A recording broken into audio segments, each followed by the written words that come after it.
African ancestry, marked by an unparalleled ethnic diversity, has deep roots that are intertwined with biblical accounts.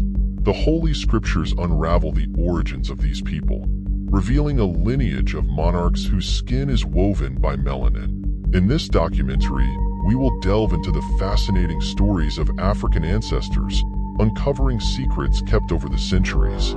I invite you to explore these ancestral narratives with me. Let yourself be captivated by the curiosities that emerge from the sacred pages and join us on this journey of discovery. Don't forget to express your appreciation and follow our updates, as each episode is a door that opens to the past. According to ancient chronicles, humanity shares a common trunk that branches out from Noah and his three descendants, Shem, Ham, and Japheth. The latter is the patriarch of the Semitic peoples, while Ham is the progenitor of African ethnic groups. The terminology Hamite dates back to Ham, whose name echoes through the ages, symbolizing the rich cultural tapestry of the African continent. In time immemorial, after the universal flood, Noah and his family were tasked with perpetuating human existence. With just 8 souls, Noah, his companion, his 3 offspring and their consorts, the saga of humanity gained a new chapter. Among Noah's descendants, Ham stands out as the patriarch of the ebony-complexioned people, a heritage that extends across the entire African continent. The sacred chronicles, in their poetic verses, link Ham to the birthplace of the Egyptians, while rabbinic traditions echo his name as the standard of the Africans. Interestingly, his epithet in ancient languages such as Hebrew and Aramaic evokes images of sun-blackened skin, a tribute to the pigmentation of his heirs. In the 10th chapter of Genesis, we find a genealogical mosaic that guides us through the descent of Ham. Kush, the firstborn, is revered as the father of African nations, while Mizraim, the patriarch of the Luddites, is associated with Egypt, land of mysteries and wonders. Other descendants of Ham, such as Put and Canaan, delineate human geography with their own histories and legacies. Nimrod, a renowned warrior, expanded his empire from Babel to the Assyrian lands, founding cities that would become legend. And so, the lineage of Ham flourished, giving rise to peoples and cultures that shaped the course of history, such as the Ethiopians and Nubians, whose roots intertwine with the land of Kush. In the tapestry of ancient history, the kingdom of Kush emerges as an epicenter of civilizations and cultures. This kingdom, whose roots extend back to Ham, the firstborn of Noah, was not limited only to the territories of Kush and Nubia, but also encompassed a diverse range of peoples and nations. Nimrod, the insurgent son of Kush, is often cited as the founder of Samaria. Furthermore, historical narratives suggest that the inhabitants of southern India, as well as African peoples, from the Malians to the Eritreans, the Kenyans to the Congolese, and the Bantus of Gabon, share a common lineage with Kush. The term Kush resonates throughout biblical scripture, often synonymous with Ethiopia and Sudan, and conjures up images of a land rich in history and tradition. Kush was also the progenitor of Rama and Sabta, figures that are intertwined with the mythology and reality of African peoples. Mizraim, another descendant of Ham, is venerated as the ancestor of the Egyptians and many North African peoples, including the Berbers and Tuareg. It is notable that in several Semitic languages, Egypt is known as Mizraim, a testament to this patriarch's lasting influence. In the Book of Psalms, we find references to the strength and power of Ham, symbolized by the defeat of the firstborn in Egypt. Furthermore, Ham fathered Put, whose name, derived from a word meaning bow, pays homage to the tribal hunters of Africa. Put is recognized as the father of the Libyans and other African peoples.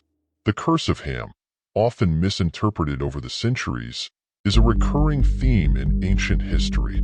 However, it is essential to understand that this curse, described in the book of Genesis, should not be seen as a stigma, but as part of a larger narrative that shaped the identities and trajectories of African peoples.